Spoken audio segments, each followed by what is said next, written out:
Baliho bergambar Prabowo Gibran, saudara, kembali muncul dan kali ini baliho terlihat di salah satu sudut kota Pati, Jawa Tengah. Baliho besar bergambar Prabowo Gibran terpampang di Jalan Jenderal Sudirman, Kota Pati. Baliho tersebut menampilkan sosok Prabowo dengan Gibran sedang berkuda bersama dan berjajar menatap ke depan bersama. Relawan pendukung Prabowo Kabupaten Pati mengatakan tidak mengetahui siapa yang memasang baliho tersebut, tapi mendukung isi baliho yang mendorong duet Prabowo Gibran di Pilpres nanti. Untuk yang memasang Pak Prabowo dengan Mas Gibran itu adalah inisiatif dari relawan itu sendiri. Jadi DPC Partai Gerindra Kabupaten Pati tidak memerintahkan untuk memasang baliho yang ada di Pati yang bergambar Pak Prabowo dengan Mas Gibran. Tak hanya di Pati, Jawa Tengah, baliho berukuran besar dengan gambar Prabowo Subianto dan Gibran Rakabuming Raka juga terlihat di Kupang, Nusa Tenggara Timur. Baliho tersebut, saudara, terpasang tulisan Prabowo sebagai calon presiden dan Gibran sebagai calon wakil presiden. Warga sekitar mengatakan tidak tahu siapa yang memasang baliho tersebut.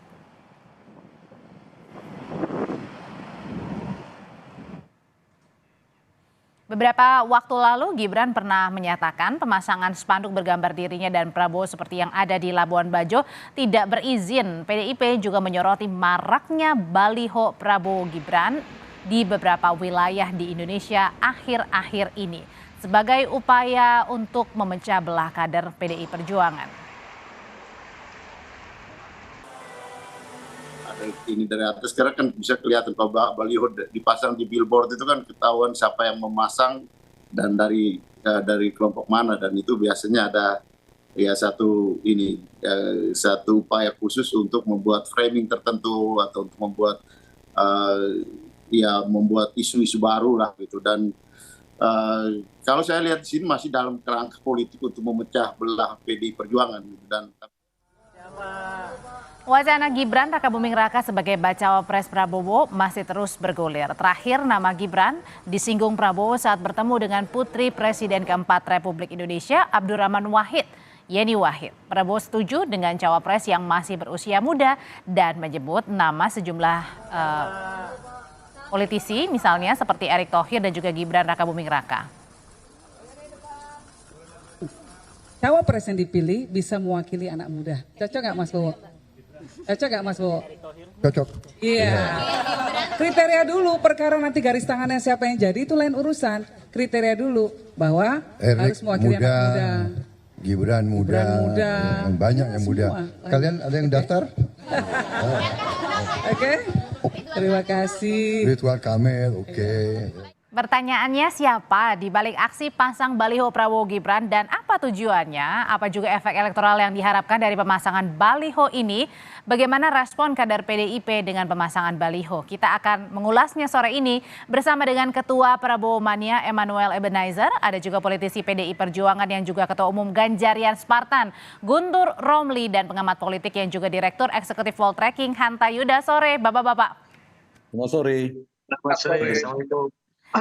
Waalaikumsalam. Saya mau ke Bang Noel dulu. Bang Noel, jadi ini siapa sih yang masang? Apa maksud pemasangan baliho Pak Prabowo dan juga Mas Gibran? Jawabannya yang pasti kan bukan kita. Kedua, kalaupun itu terjadi, selama itu bukan tindakan kriminal, ya nggak masalah. Tapi kalau itu tindakan kriminal, itu tidak terlalu sulit untuk mengusutnya. Karena jangan-jangan ada relawannya Pak Prabowo atau relawannya Mas Gibran yang menginginkan 2024 nanti calonnya misalnya Pak Prabowo, Pak Presnya Mas Gibran. Itu kan sah-sah saja, namanya keinginan publik atau keinginan relawan. Tapi kan problemnya adalah siapa yang memasang. Soal siapa yang memasang itu sampai sekarang tidak terjawab. Siapa yang masangnya yang jelas, ya kita Prabowo Mania tidak mungkin memasang itu. Karena kita taat terhadap perintah Pak Prabowo. Relawan jangan ikut-ikutan persoalan wapres-wapresan. Kedua, kita juga ikut perintah Pak Jokowi. Sudah, nanti jangan ikut cawe-cawe atau hiruk-pikuk. Maunya nanti 2024 demokrasinya harus dengan riang gembira. Kayak gitulah pesan-pesan dua pemimpin ini. pemimpin yang hari ini memimpin Pak Presiden Jokowi, kedua Pak Prabowo yang hari ini kita dukung sebagai calon presiden.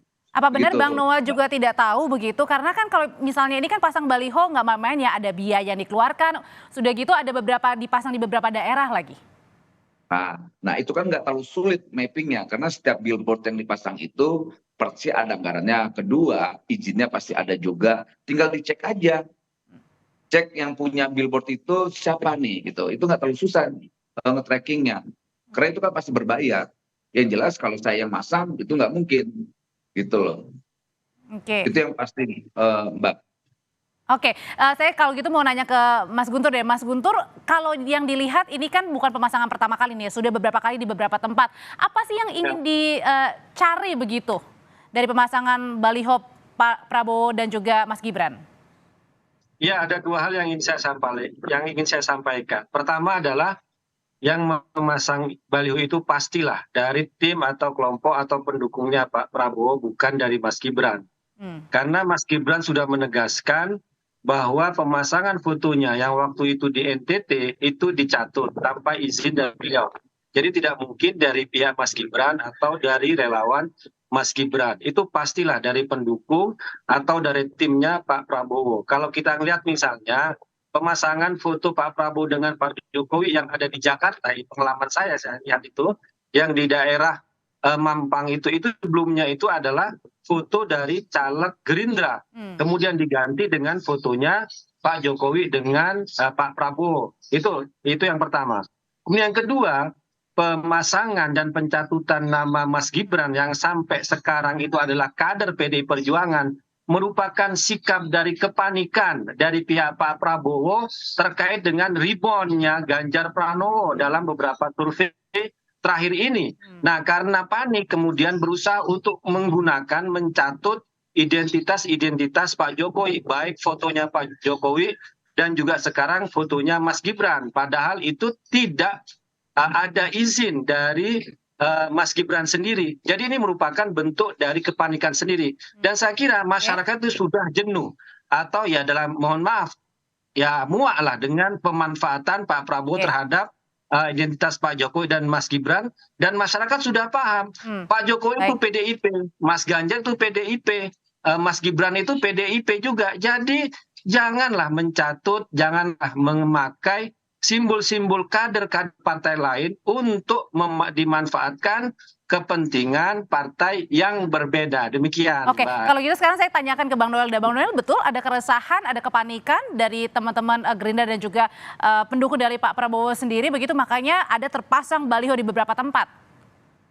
dengan membawa nama Mas Gibran. Ini, siapa yang pertama panik, kedua siapa yang mencatut, itu juga dijawab.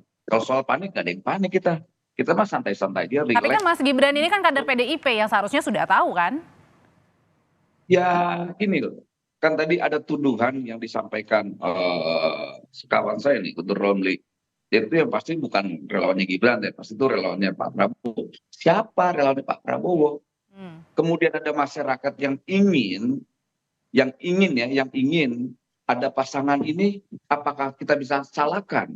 Kemudian nanti ada juga pasangan misalnya Pak Prabowo dengan Guntur Romli. Apakah kita salahkan orang-orang itu yang masang? Kita kan selalu berpikirnya pendek, seakan-akan ingin memecah belah, ingin menghancurkan. Nggak ada tuh. Maksudnya jangan terlalu berpikir jauh ke sana. Jangan juga kita membatasi keinginan-keinginan publik. Gitu loh. Biarin aja loh, ini kontestasi demokrasi. Toh tidak ada yang dibajak, tidak ada yang dicatut. Kalau seandainya itu merasa dicatut, namanya ya dilaporkan saja. Kalau ada keberatan, laporin. Kita bisa cari, kita bisa investigasi siapa, maksud dan tujuannya apa. Kan nggak susah. Gitu. Jadi maksud saya tuduhan-tuduhan yang sifatnya tidak mendasar itu ya janganlah. Jujur sekali lagi, relawan Pak Prabowo itu sangat taat sekali ya terhadap perintah dan instruksi yang disampaikan. Termasuk bukan dengan pemasangan baliho ini ya? Kenapa? Ya termasuk dengan pemasangan baliho ini tidak gitu ya? Kita nggak percaya lah itu. Kami tidak. Gimana, Mas Guntur? Relawan Pak Prabowo tidak mungkin percaya. saya yakin sekali itu dilakukan dengan motif, ada dua motif. Pertama itu karena ada publik yang senang dengan pasangan itu, atau memang ada sengaja ini ingin yang tadi disampaikan kader PDIP senior saya tadi yang tadi Bang yang dari NTT itu yang ingin memecah belah atau coba ingin seakan-akan Pak Prabowo itu ingin mencatut persis yang di diksi yang disampaikan Guntur Romli tadi, ingin mencatut enggak, Pak Prabowo enggak tipikal seperti Karena itu. saya lihat memang di Gerindra itu kekurangan kader sepertinya. Kenapa harus mencatut kader PDI Perjuangan? Kenapa misalnya Prabowo bukan dengan Noel, Prabowo dengan Fadlizon misalnya, itu kan sama-sama kader Gerindra. Kenapa harus mencatut kader-kader partai yang lain? Pak Jokowi sudah jelas dalam instruksi internal beliau adalah kader dari PDI Perjuangan. Siapa yang mencatat itu harus dijawab dulu. Siapa yang mencatut? Mas Gibran udah bilang kalau pemakaian fotonya itu tanpa izin.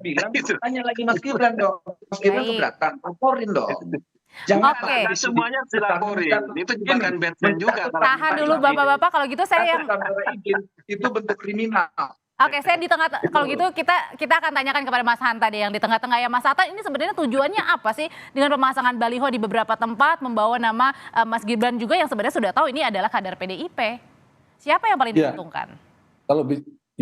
Kalau bicara tujuan yang paling diuntungkan, satu begini, tadinya isu tentang berpasangannya Pak Prabowo dan Mas Gibran ini kan di tataran elit. Nah, sekarang agak bergeser ingin ke publik. Satu, ini efeknya menurut saya akan memberikan persepsi potensi duet ini semakin membesar.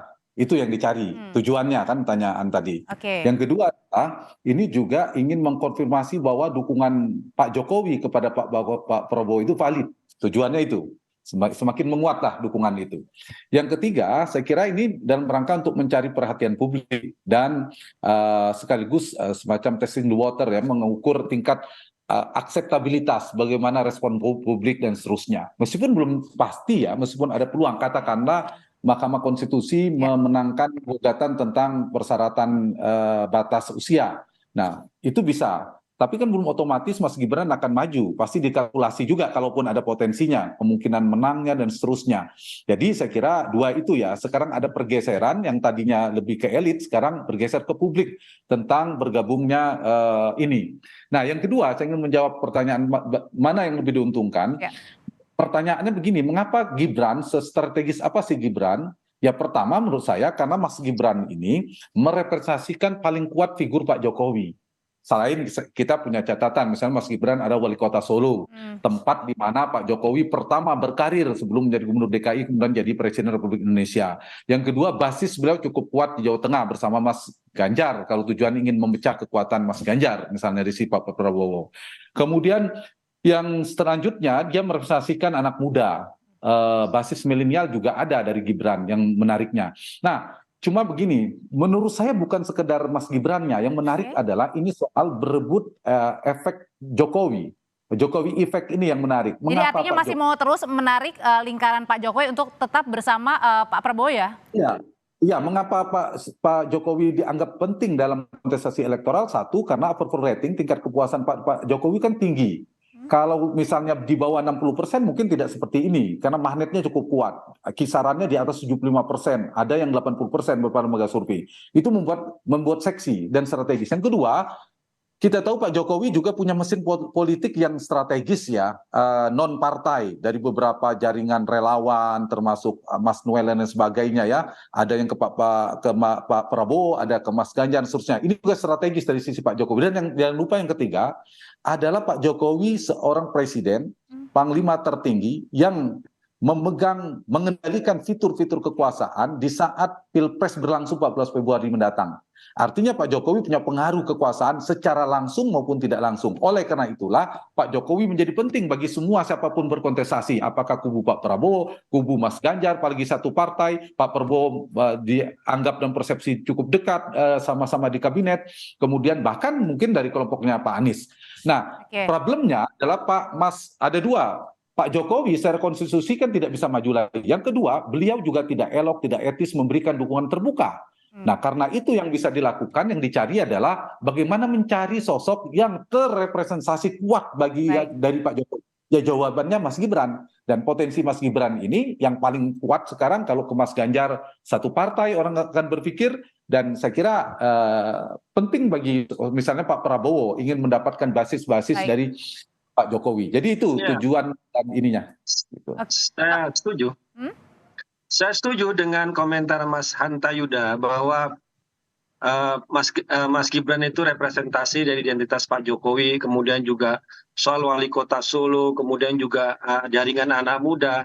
Tapi yang perlu dicatat sampai saat ini Mas Gibran adalah salah satu kader terbaik dari PDI Perjuangan. Dan ini menunjukkan bahwa regenerasi yang ada di PDI Perjuangan itu berhasil. Setelah Ibu Mega, kemudian sekarang Presiden Jokowi, kemudian nanti Mas Ganjar, dan juga salah satu bintang ke depan yang bersinar adalah Mas Gibran. Dan itu menunjukkan bahwa kaderisasi di Partai PDI Perjuangan itu berhasil. Tapi jangan sedemikian rupa itu dicatut, apalagi tanpa izin. Kemudian direkayasa seakan-akan ini muncul dari publik. Tidak. Ini baliho mahal sekali. Ini puluhan juta. Kalau kota besar bisa ratusan juta. Tidak mungkin atas nama relawan, atas nama rakyat jelata bisa membeli, menyewa baliho. Tapi tadi kata Bang Noel bilang ini nggak mungkin, bukan dilakukan karena taat pada perintah dari Pak Prabowo juga dan konstitusi. Saya percaya, saya tidak percaya. Kalau muncul dari masyarakat itu beda, aspirasi dari rakyat jelata itu beda, ekspresinya itu beda. Ungkapan dari petani. Kenapa Mas Guntur? Apakah dari tulisannya itu? Dari tulisan kemudian dari biaya, Mbak. Baliho itu kan kalau daerah strategis itu kan kalau daerah seperti Pati mungkin itu antara puluhan juta. Kalau di daerah-daerah yang kota-kota besar bisa ratusan juta ya. Kalau seperti di Jakarta misalnya. Untuk biaya barang itu tidak muncul ya. Salahnya di mana? Salahnya di mana dengan ada foto itu? Itu. Ya salahnya Anda mencatut. Noel.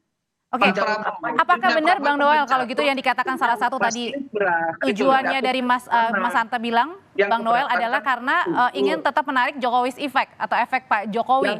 Yang keberatan itu buntut ya. Gini, jadi ketika dibilang Prabowo itu panik, justru logika itu harus dibalik. Yang panik itu ya Guntur dan kawan-kawannya. Karena kenapa? Sampai detik ini mereka coba untuk meyakinkan publik bahwa lihat tuh mereka panik, nggak ada yang panik tuh. Di barisan Pak Prabowo itu kita hanya fokus menang. Karena panik Anda mencatut kader partai lain, Noel. Bentuk Mas Gibran itu PDI Perjuangan, Noel. Tidak berkualitas. Gitu loh, kita mau ke depan itu tuduhan-tuduhan atau narasi-narasi yang berkaitan dengan panik, kemudian pencatutan. Kita cuma mau ketawa aja sih. Kita jujur sekali lagi. Di barisan Pak Prabowo hanya bicara tentang fokus kemenangan Pak Prabowo dengan narasi-narasi berbasis program. Itu tidak ada tuh yang kayak wah panik, gimana mau panik kalau kalian gini, kalau untuk bilang paniknya mana? Fotonya dengan PDI Perjuangan.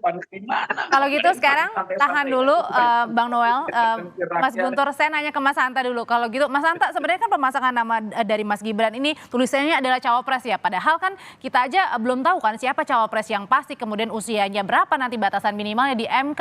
Nah kalau gitu sebenarnya apa sih yang harus dijual dalam tanda kutip oleh masing-masing capres agar visi misinya bisa kelihatan di publik tanpa membawa-bawa kader dari parpol lain? Ya, memang setiap kandidat memiliki strategi masing-masing ya. Karena dalam politik kan bertarung merebut persepsi publik. Siapa atau kandidat mana, kubu mana yang memenangkan persepsi, dia biasanya menjadi pemenang dalam pertarungan politik. Jadi ini soal persepsi yang seperti saya katakan awal. Nah memang kalau demokrasi kita maju, ingin maju, saya setuju yang dipertarungkan adalah soal gagasan, visi misi, rekam jejak dan seterusnya. Itu ada, tapi realitasnya juga diperlukan strategi lain ya, mengambil segmentasi yang saya katakan tadi. Misalnya ini, yang mengkonfirmasi kurang puas atau tidak puas dengan kinerja Pak Jokowi itu cenderung memilih yang berdiameter jaraknya, yang mengusung perubahan, katakan Mas Anies. Lebih banyak ke Mas Anies itu berdasarkan data survei. Nah, sementara yang mengapresiasi kinerja Pak Jokowi yang cukup tinggi tadi terbelah, ada ke Pak Prabowo, juga ada ke Mas Ganjar. Nah, disinilah di dua kubu ini, dua kutub atau dua poros koalisi ini berebut dalam sisi basis yang Pak Jokowi tadi, meskipun tidak otomatis ya, ada pemilih otonom yang sudah punya pilihan ke Pak Prabowo kah, ke Pak Ganjar kah, tapi ada memang yang sangat ngikut Pak Jokowi. Nah, yang ini yang saya kira memberikan dampak ya soal itu. Nah, yang kedua, dari sisi figur cawapres dengan Anies sudah mengumumkan bersama Pak Muhaimin, ini kan membuat strategi saling intip, semakin mempercepat untuk mencari wakil baik Pak Prabowo, Pak Ganjar menurut saya. Pak Ganjar mungkin nanti tanya ke Mas Guntur, menguat, belakangan ada Ridwan Kamil, sebelumnya ada Sandiaga Uno. Kalau tidak ada sesuatu yang berubah drastis di antara dua nama itu menguat. Kalau Pak Prabowo mungkin nanti Mas Noel yang bisa konfirmasi juga menguat, selain Mas Gibran itu diakui memang menguat namanya, selain juga Erick Thohir. Dua nama ini yang juga kuat ya digadang-gadang menjadi cawapres dari dua kandidat ini. Nah, disinilah saya kira kenapa diperlukan, misalnya saya ngelihat dari sisi Pak Prabowo, satu, potensi ini kalau misalnya alternatifnya salin Pak Erick, kemudian di luar soal ini ya, soal Mas Gibran PDI Perjuangan, kalau Mas Gibran ternyata ini misal aja ya, akhirnya menjadi cawapres Pak Prabowo, ada dua kemungkinan, ya beliau harus keluar dari PDIP dong, itu potensinya, atau jangan-jangan nggak keluar dari PDIP, ada bersatu Prabowo dengan Gibran, tapi kecil kemungkinan ya, saya kira Mas Guntur pasti nggak mungkin mengatakan ujungnya merealisasikan Prabowo dan Gibran mewakili PDIP karena menganggap satu sisi Anies sangat kuat, elektabilitasnya sangat kuat sehingga kedua poros koalisi ini terpaksa harus bersatu, Prabowo dan PDIP dan Gerindra karena berhadapan dengan Anies. Atau sebaliknya, mereka memang akan tarung dari dua kubu ini.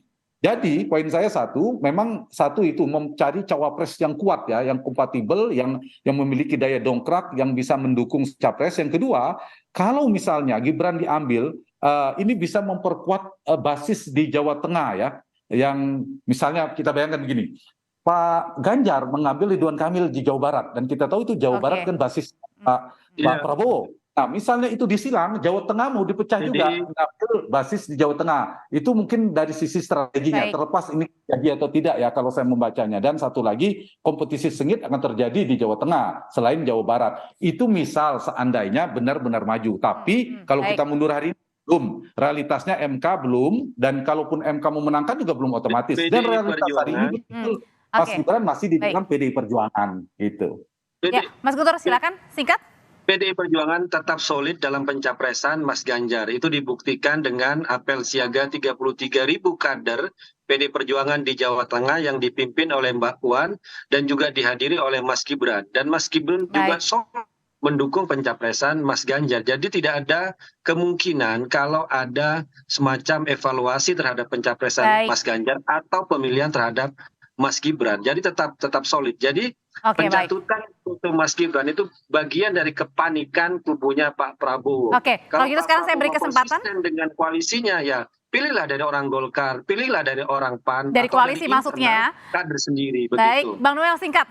Dari koalisi itu kalau misalnya mau promosi, Bang. Ada Erick Thohir ya, Mas Guntur ya. Fokus menang lah ya, kita tidak ngurusin persoalan pernyataan-pernyataan yang dilontarkan Guntur soal catut, panik. Orang kita sedang kerja di bawah, makanya kalau kita mau bilang panik, yang justru yang panik itu ya Guntur dan kawan-kawannya lah. Karena sudah tidak percaya diri, sampai sekarang harus menyerang ofensif. Jadi yang jelas kita fokus menang 2024 Prabowo Presiden. Baik, terima kasih Bang Noel, terima kasih Mas Guntur Romli, terima kasih juga Mas Hanta Yuda, sehat selalu Bapak-Bapak.